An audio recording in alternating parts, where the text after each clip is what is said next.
नमस्कार, मैं हूं सचिन, लेकर हाजिर हूं जो कहेंगे सच कहेंगे। देश की दो सबसे बड़ी पार्टियां बीजेपी और कांग्रेस, दोनों के भीतर जबरदस्त तरीके से हलचल चल रही है, मंथन चल रहा है। एक अब तक अपने राष्ट्रीय अध्यक्ष का चुनाव नहीं कर पाई है। दूसरी बड़ी पार्टी कांग्रेस एक प्रदेश में सीएम पद को लेकर के तनातनी मची हुई है, गंभीर तनाव है। बीजेपी ने जहां राष्ट्रीय अध्यक्ष एक खोज बन गया बीजेपी में, वहीं कांग्रेस कर्नाटक में सीएम सिद्धरामैया और डिप्टी सीएम डीके शिवकुमार के बीच मुख्यमंत्री पद की खींचतान में उलझ गई है। अब सवाल यह है कि दुनिया की सबसे बड़ी पार्टी खुद को कहती है भारतीय जनता पार्टी, अब तक अपना राष्ट्रीय अध्यक्ष क्यों नहीं चुन पाई है? दूसरा बड़ा सवाल, बीजेपी प्रेसिडेंट के चयन में क्या आरएसएस का वीटो आड़े आ रहा है? और तीसरा, क्या लोकसभा चुनाव में 240 पर सिमटने की वजह से मोदी शाह पर अब संघ अपना दबाव बना रहा है? फिर रुक करेंगे सेकंड टॉप स्टोरी का। दूसरी स्टोरी कांग्रेस से। कांग्रेस अध्यक्ष मल्लिकार्जुन खड़गे के बेटे और कर्नाटक सरकार में मंत्री प्रियांक खड़गे ने आरएसएस पर बैन लगाने की बात क्यों कही है?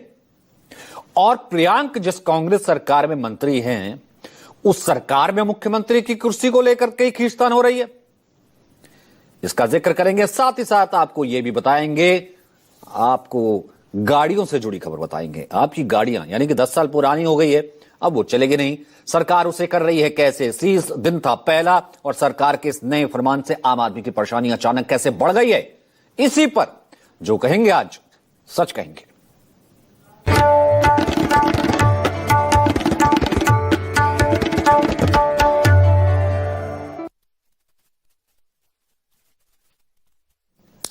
तो सियासी गलियारों में पिछले कई महीनों से एक इंतजार है बीजेपी के नए अध्यक्ष का। कौन होगा बीजेपी का नया अध्यक्ष? क्योंकि टर्म पूरी हो चुकी है, एक्सटेंशन काफी हो चुका है, लेकिन अभी तक नए अध्यक्ष के नाम का ऐलान हुआ नहीं है। लगता है अब इस इंतजार का समय खत्म होने वाला है और जल्द ही बीजेपी को एक नया अध्यक्ष, नया प्रेसिडेंट मिलने वाला है। माना तो यहां तक जा रहा है कि इसी महीने में बीजेपी के नए अध्यक्ष का ऐलान हो सकता है। ऐसा इसलिए क्योंकि अध्यक्ष पद के लिए बीजेपी ने अपने संविधान में जो मापदंड तय किए हैं वो लगभग पूरे हो चुके हैं। आपको इसका एक एनालिसिस हम बताएंगे, लेकिन उससे पहले आपको जो मौजूदा अध्यक्ष है उनके बारे में बताते हैं। वो हैं जेपी नड्डा, जगत प्रकाश नड्डा, मौजूदा वक्त में बीजेपी के राष्ट्रीय अध्यक्ष हैं। 20 जनवरी 2020 से अध्यक्ष पद की कुर्सी पर है। इससे पहले 2019-20 तक वो पार्टी के कार्यकारी अध्यक्ष पर रहे थे, इंटरिम। पार्टी अध्यक्ष के तौर पर इनका कार्यकाल 2023 में ही खत्म हो गया था। इसके बाद से उन्हें लगातार एक्सटेंशन दिया गया। अब बीजेपी के इतिहास में यह पहला मौका है जब किसी अध्यक्ष का कार्यकाल समाप्त होने के बाद इतने लंबे समय तक नया अध्यक्ष नहीं चुना गया, एक्सटेंशन दे रहे पुराने अध्यक्ष को। दरअसल इसके पीछे जो हमने खंगाला, पार्टी संविधान यानी कि बीजेपी का जो संविधान है उसकी धारा 21 के तहत राष्ट्रीय अध्यक्ष का कार्यकाल 3 साल के लिए तय किया गया है। हालांकि जरूरत पड़ने पर उस अध्यक्ष को अगले 3 साल फिर से चुना जा सकता है, लेकिन जेपी नड्डा के केस में ऐसा नहीं हुआ। 2023 में कार्यकाल खत्म होने के बाद उन्हें दूसरा टर्म नहीं दिया गया, वरना दूसरा टर्म दे सकते थे, नहीं दिया गया। उनके कार्यकाल को एक्सटेंड किया गया, बढ़ाया गया। अब सवाल उठता है कि क्यों? इसके पीछे भी कुछ वजह है। पहला यह कि 2024 के लोकसभा चुनाव की वजह से 2023 में उन्हें एक्सटेंशन दिया गया कि 2024 में लोकसभा चुनाव है, एकदम अध्यक्ष चेंज होगा, क्योंकि 2024 में लोकसभा चुनाव के लिए पार्टी जा रही है, एक्सटेंशन हुआ। लोकसभा का चुनाव खत्म हुआ तो तुरंत ही कुछ ही वक्त बाद आने वाले 4 राज्यों के विधानसभा चुनाव थे। फिर वही प्रश्न आ गया कि फिर से नया अध्यक्ष तो आगे इन चुनाव में अच्छा कर दें, तो यह कहा गया कि नड्डा ही अध्यक्ष रहेंगे, एक्सटेंड किया गया। और जब ये सभी विधानसभा चुनाव खत्म हो गए तो हिंदू धर्म के मुताबिक होलाष्टक और खरमास की वजह से पार्टी ने अध्यक्ष का चुनाव नहीं करवाया, आगे होता चला गया। हालांकि इस बीच कई नामों की जो चर्चा है ना, वो शुरू जरूर हो गई। जब एक्सटेंशन हो रहा था, अब कई नामों की चर्चा होगी, अगला अध्यक्ष कौन होगा। सूत्रों के मुताबिक संभावित नामों पर बीजेपी और संघ के बीच गहरा मंथन चल रहा है। पिछले कुछ वक्त से तो काफी ज्यादा। आपको आज हम वो नाम बताते हैं। सबसे पहला नाम जो चल रहा है भूपेंद्र यादव, यानी कि जो प्रोबेबल चल रहे हैं कि ये हो सकते हैं, इन नामों में से हो सकता है भूपेंद्र यादव, धर्मेंद्र प्रधान, मनोहर लाल खट्टर, शिवराज सिंह चौहान और मनोज सिन्हा। ये वो तमाम नाम हैं जिनको लेकर कहा जा रहा है कि इनमें से कोई बीजेपी का राष्ट्रीय अध्यक्ष बन सकता है। अब इन नामों में से कोई एक फाइनल होता है या कोई और चौंकाने वाला नाम सामने आ जाता है, अब ये तो पार्टी तय करेगी और वक्त आने पर पता लगेगा। लेकिन इन नामों पर चर्चा बहुत हो रही है। आपको एक एक करके बताते हैं। सबसे पहले भूपेंद्र यादव, 56 साल के भूपेंद्र यादव हैं, मौजूदा करंट मोदी सरकार में 2021 से मंत्री हैं, राजस्थान से आते हैं, राजस्थान के अलवर से सांसद हैं, 2012 से 2024 तक राज्यसभा के सांसद रहे हैं, 2010 में पार्टी के राष्ट्रीय सचिव बने थे, 2014 में पार्टी के राष्ट्रीय महासचिव बने, कई राज्यों के प्रभारी भी रह चुके हैं, पीएम मोदी और शाह की पसंद माने जाते हैं। यह फिलहाल चल रहा। वहीं बीजेपी के नए अध्यक्ष की रेस में धर्मेंद्र प्रधान का नाम भी काफी जोरों शोरों से आ रहा है सामने। अब धर्मेंद्र प्रधान 56 साल के हैं, 2021 से मोदी सरकार में शिक्षा मंत्री हैं, इस वक्त शिक्षा मंत्री, एजुकेशन मिनिस्टर। 2014 से लगातार केंद्र में अलग अलग मंत्रालयों की जिम्मेदारी संभाल चुके हैं। ओडिशा के संबलपुर से सांसद हैं, 2012 से 2024 तक ये भी राज्यसभा में सांसद रहे हैं, यानी काफी वरिष्ठ बीजेपी नेता है। ओडिशा में विधायक भी रहे हैं, कई राज्यों के प्रभारी भी रहे हैं और शुरुआत से ही यानी एबीवीपी से करियर की शुरुआत इन्होंने की थी, अखिल भारतीय विद्यार्थी परिषद से। 1995 में एबीवीपी के राष्ट्रीय सचिव बने थे। 2004 से 2006 तक भारतीय जनता युवा मोर्चा के अध्यक्ष रहे। पीएम मोदी और शाह की इन्हें भी पसंद कहा जाता है। अगला नाम है मनोहर लाल खट्टर जी, हरियाणा के मुख्यमंत्री रह चुके हैं। 71 साल के मनोहर लाल खट्टर और इस वक्त मोदी सरकार में मंत्री हैं। हरियाणा के करनाल से सांसद है, 2014 से 24 तक हरियाणा के सीएम रहे, 10 साल तक, 2 टर्म। 24 साल की उम्र में 1977 में आरएसएस से जुड़े थे, संगठन के व्यक्ति हैं। 27 साल की उम्र में प्रचारक बन गए, 14 साल तक आरएसएस प्रचारक रहे। 1994 में भारतीय जनता पार्टी से जुड़ गए, 2000 में हरियाणा बीजेपी के महासचिव बन गए। काफी मेहनती छवि के हैं, ईमानदार नेता की छवि है, पीएम नरेंद्र मोदी के पुराने साथियों में से एक है। उनकी दोस्ती 90 के दशक की है, जब दोनों किसी पद पर नहीं थे, लेकिन पीएम मोदी जो है वो हरियाणा में भी कामकाज देखते थे।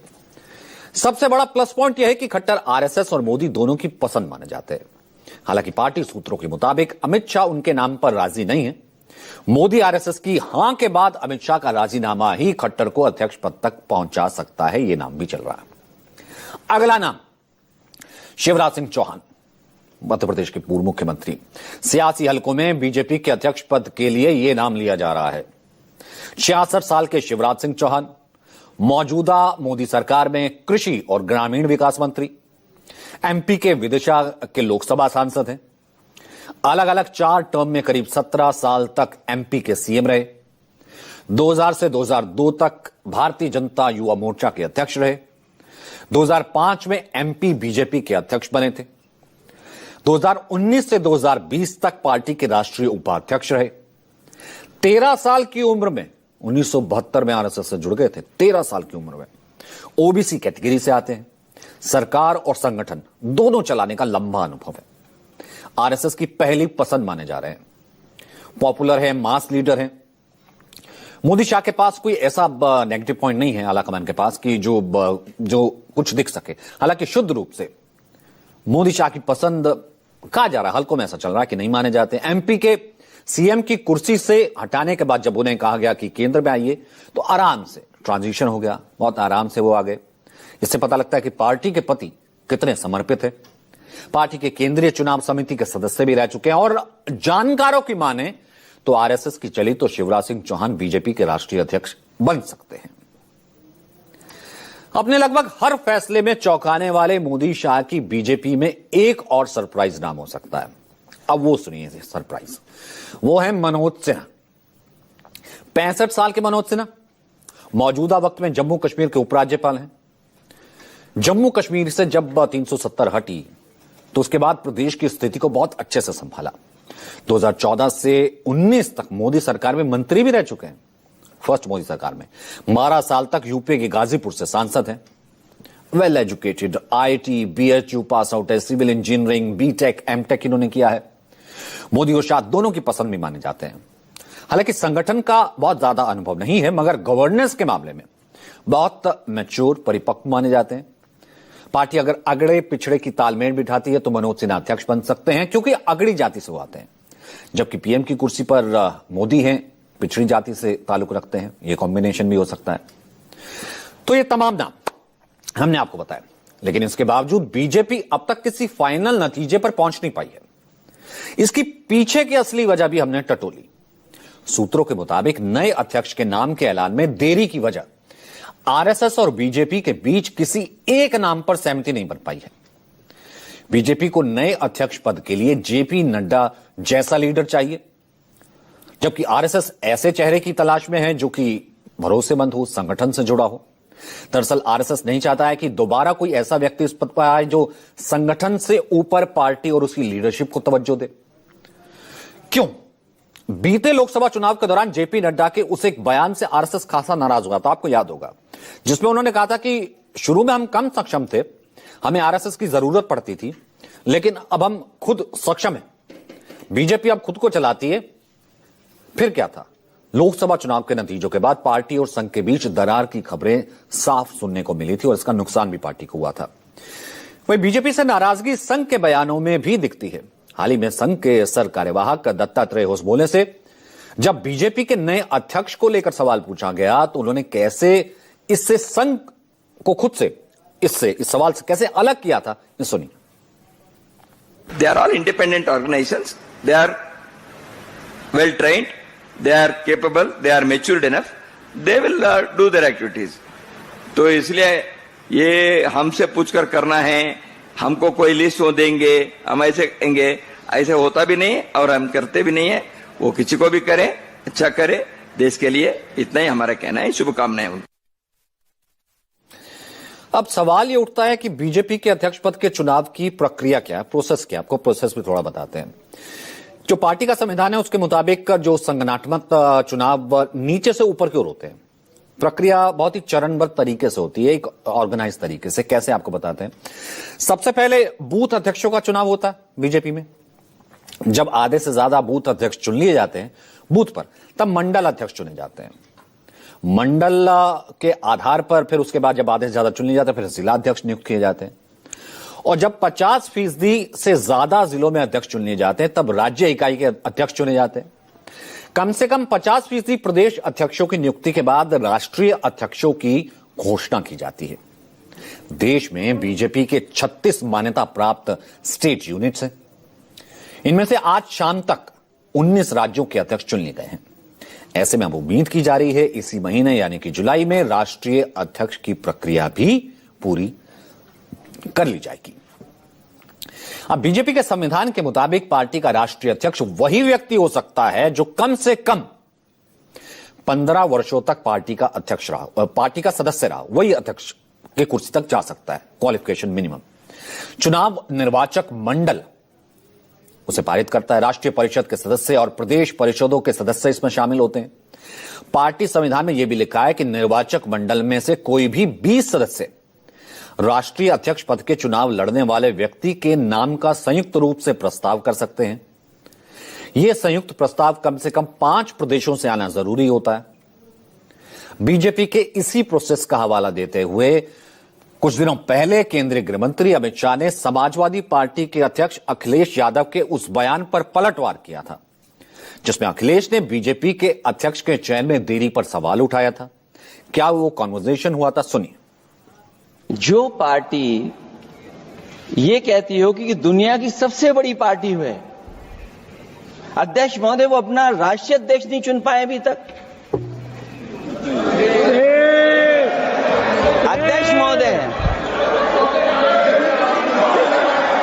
अध्यक्ष महोदय भारतीय जनता पार्टी क्या है?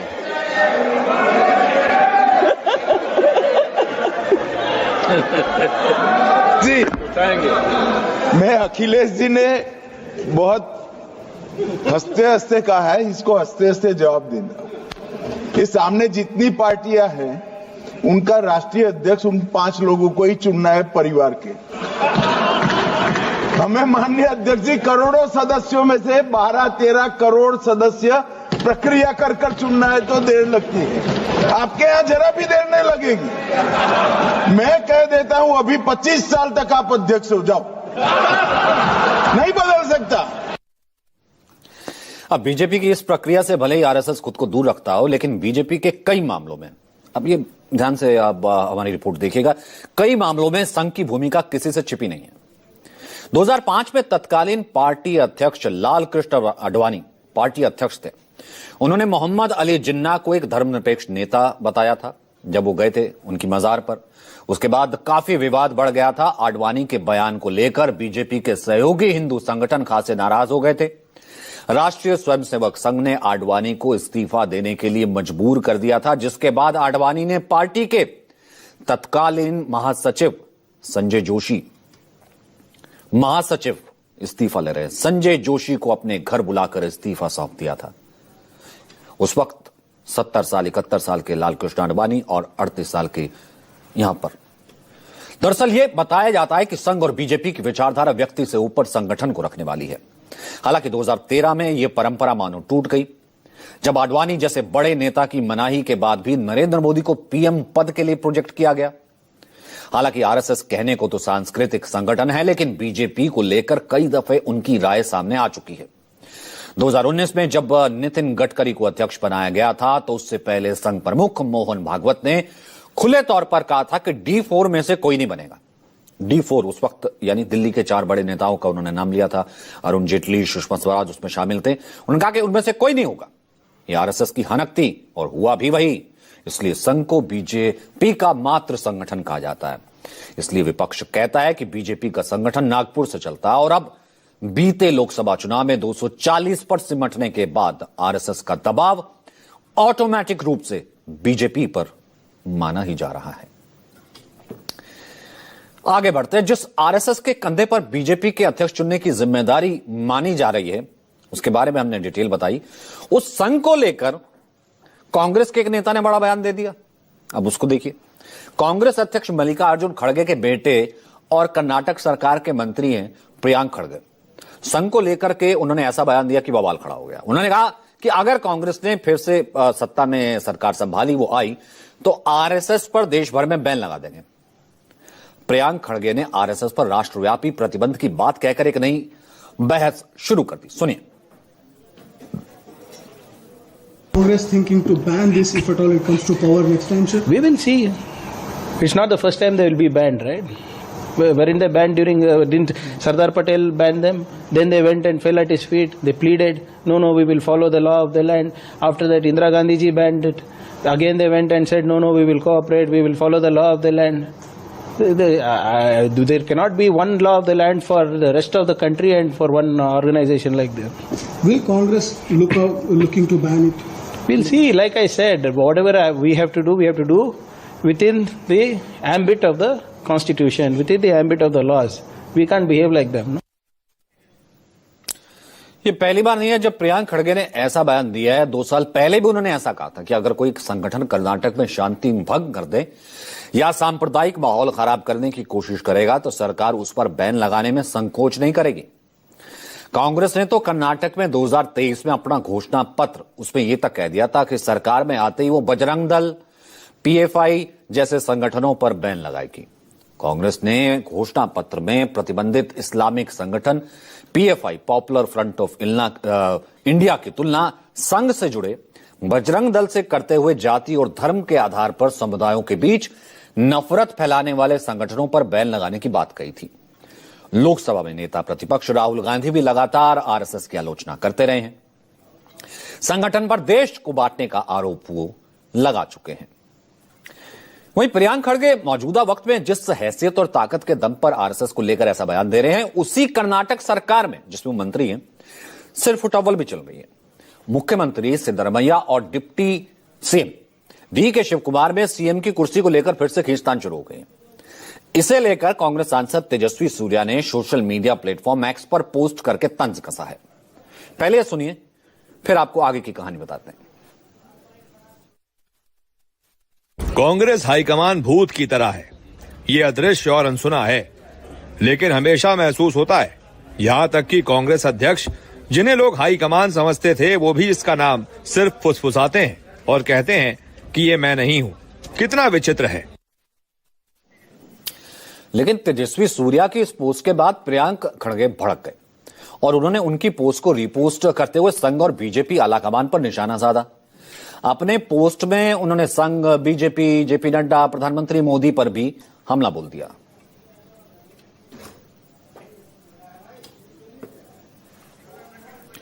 तो जब उन्होंने हमला बोला तो उसके बाद दरअसल हुआ क्या था कि कांग्रेस अध्यक्ष मल्लिकार्जुन खड़गे, हमने कहा कि सिर्फ फुटबॉल चल रहा है, तो मल्लिकार्जुन खड़गे ने एक बयान जारी किया था कि ये कुछ भी नहीं चल रहा, कांग्रेस में सब कुछ ठीक है और इसका फैसला, वो अध्यक्ष हैं, इसका फैसला बहुत जल्द कौन कर लेगा? आला कमान। उसी को पकड़ा था तेजस्वी सूर्या ने कि ये जो पूरा विवाद है ये इस तरीके से चल रहा है और यहां पर ऐसा कहा गया कि हमारे पास इतने विधायक है, उनके पास इतने हैं, और उन्होंने कहा कि नहीं, ये सब कुछ आला कमान तय कर लेगा। सुनिए।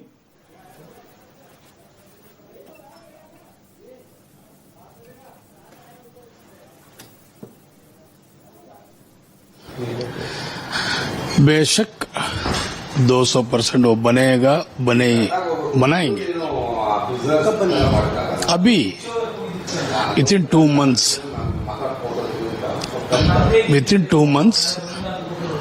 he will be the chief minister, definitely 200%. If party wanted to survive, if we wanted to see Congress party on power in 2028, God promise, we need a change, a good administration. We need, this is the right time for our survival. DK should be given one opportunity to serve the state, because he is a very good fighter. Since so many years he worked for the party, he fought for the party. So our opinion is to give the opportunity to DK Shivakumar. जो मुझे problem था वो problem पर आज 8 दिन से पहले बोला था, वो अब क्लियर कर को क्लियर है सब। क्या डिस्कशन सर एक्चुअली? जो मेरा प्रॉब्लम है, प्रॉब्लम बोला हूँ, वो सब क्लियर करता करके बोला है सब। दरअसल 2023 में विधानसभा चुनाव में कांग्रेस की जो बड़ी जीत हुई थी, डीके शिवकुमार की बहुत भूमिका रही थी। मुख्यमंत्री पद के प्रबल दावेदार थे, लेकिन पार्टी हाईकमान के कहने पर उन्हें डिप्टी सीएम बना दिया गया। प्रदेश अध्यक्ष की जिम्मेदारी उन्होंने स्वीकार कर ली। ये तब ये खबर आई थी कि सिद्धारमैया और डीके शिवकुमार के बीच एक रोटेशनल बात हुई है कि 2.5 साल जो है वो बनेंगे। अब एक बार ये मुद्दा दोबारा से जो है सामने आ रहा है। अब इसके बाद कांग्रेस के कर्नाटक प्रभारी रणदीप सुरजेवाला बेंगलुरु पहुंचे थे। उन्होंने कांग्रेस विधायकों के साथ बैठक की। इसके बाद साफ कर दिया कि सीएम बदलने को लेकर कोई सस्पेंस नहीं है, सिद्धारमैया ही सीएम रहेंगे। ये लेटेस्ट आया। तो कर्नाटक में नेतृत्व बदलाव का फिलहाल कोई सवाल नहीं है। खड़गे लेकिन कह रहे हैं कि आलाकमान तय करेगा। सुनते हैं। This is an organizational exercise that is going on. You asked me whether this is a exercise for any change in leadership. The answer remains no. No change of leadership. 100. I don't know. There is no change. Let them support me. I don't want anyone's support. I want them to win back the assembly election. That is my priority. तो हमने दिखाई देश की 2 बड़ी पार्टियों में पद को लेकर हो रही खींचतान की कहानी। अब अगली कहानी का रुख करते हैं, अगली स्टोरी का रुख करते हैं, जो सीधे आपसे जुड़ी है, राजनीति से जुड़ी नहीं है, सीधे आपकी रोजमर्रा की जिंदगी से जुड़ी है। दिल्ली में आज से पुराने वाहनों का हुक्का पानी बंद हो गया। हमने आपको बताया था, यानी अगर आपके पास 15 साल पुरानी पेट्रोल की कार है, 10 से अधिक साल पुरानी डीजल कार है, तो आपको फ्यूल मिलेगा नहीं, एंट्री बैन हो जाएगी। अब अगर आपकी पुरानी गाड़ी को लेकर पेट्रोल पंप अगर आप पहुंच गए, आपकी गाड़ी वहीं पर जब्त कर लेंगे और स्क्रैप के लिए भेज दी जाएगी। यानी कि स्क्रैप मालिक अब उसका चूरा करे, उसको आगे देगा, क्या करे, आपसे गई वो। अब वो जितना चाहेगा उतना पैसे आपको दे देगा। इसके लिए सरकार ने दिल्ली के पेट्रोल पंपों पर AI एनेबल्ड कैमरे, अनाउंसमेंट सिस्टम ये लगवा दिया कि कि जैसे ही आपकी कार वहां पहुंचेगी, कैमरे कार की नंबर प्लेट रीड करके वाहन पोर्टल से पता लगा लेंगे कि आपकी कार पुरानी कितनी है। फिर स्पीकर से अनाउंस होगा वहीं पेट्रोल पंप पे, मौके पर ट्रैफिक पुलिस या फिर वो जो अधिकारी वो खड़े रहेंगे, आपकी गाड़ी आपसे ले लेंगे। आज क्योंकि पहला दिन था, हमारी टीम निकली, मेरे सहयोगी विमल कौशिक निकले दिल्ली के कैसे ही पेट्रोल पंप पर और इस सिस्टम को करीबी से समझने की कोशिश की। देखिए, उन्हें तेल देने की मनाही है, इसके लिए बाकायदा यहाँ पर जगह जगह हर जगह नोटिस लगाए गए हैं हर पेट्रोल पंप पर। ये देखिए 1/7/2025 से जीवन समाप्ति वाले वाहनों अर्थात 15 वर्ष पुराने पेट्रोल और 10 वर्ष पुराने डीजल वाहनों को ईंधन नहीं दिया जाएगा। ये बाकायदा जो ट्रांसपोर्ट डिपार्टमेंट है उसकी तरफ से ये ऑर्डर यहाँ पर लगाया गया और साथ ही साथ तमाम पेट्रोल पंप्स पर एक पूरा का पूरा सिस्टम इसके लिए लगाया गया है, जिसमें जो कैमरे हैं उस कैमरे से जैसे ही कोई भी गाड़ी 10 या 15 साल पुरानी डीजल और पेट्रोल की गाड़ी आती है तो वो कैमरे की जद में आते ही उसकी नंबर प्लेट को स्कैन किया जाता है और उसके बाद तुरंत ही यहाँ पर एक स्पीकर भी बाकायदा इंस्टॉल है। इस स्पीकर से अनाउंस होता है और उसके बाद पुलिस अपनी तरफ से कार्रवाई करती है। ये सिस्टम इसकी नंबर प्लेट को रीड करेगा और उससे जो सिस्टम से डाटा उठाएगा और आइडेंटिफाई करेगा कि ये गाड़ी 10 साल पुरानी है, 15 साल पुरानी है, वो अनाउंस करेगा तुरंत इसको और उसको हम इम्पाउंड करेंगे। अच्छा, इम्पाउंड करने का ही ऑर्डर है सीधा? जी, सीधा इम्पाउंड होगी और स्क्रैपर को जाएगी वो। हालांकि ये नियम बहुत पहले से था, 10 और 15 साल पुरानी गाड़ियां पहले से ही बैन थी, लेकिन अभी भी बड़ी संख्या में जो गाड़ियां इस तरह की सड़कों पर चल रही थी, जिसे देखते हुए अब ये इसको और सख्त बनाने के लिए तमाम कवायद की जा रही है। बाकायदा पूरे दिल्ली में पेट्रोल पंप पर इस तरह के सिस्टम इंस्टॉल किए गए, जिसके बाद आज लगातार सुबह से ही ये कार्रवाई देखने को मिल रही है। तर्क यह दिया गया था कि प्रदूषण बहुत हो जाता है दिल्ली में, 28% PM 2.5 और 41% SO2 प्रदूषण के लिए जो जिम्मेदार होते हैं वो पुराने वाहन हैं। इंजन इनमें BS4 लगा है, BS6 की तुलना में 5 गुना ज्यादा ये पॉल्यूट करता है एयर को। टोटल ऐसे 62 लाख वाहन हैं जिन पर इसका असर पड़ेगा। 41 तो 2 पहिया हैं जो एंड एंड ऑफ लाइफ श्रेणी में आते हैं। हालांकि 15 साल पुरानी CNG कार अभी इससे बाहर रखी गई है। 15 साल से पुरानी CNG कारों पर यह असर नहीं पड़ेगा। यह नियम केवल दिल्ली तक सीमित नहीं रहेगा। आगे की डेट सुनिए, 1 नवंबर 2025 से गुरुग्राम, फरीदाबाद, गाजियाबाद, गौतम बुद्ध नगर यानी कि नोएडा और सोनीपत में भी लागू हो जाएगा।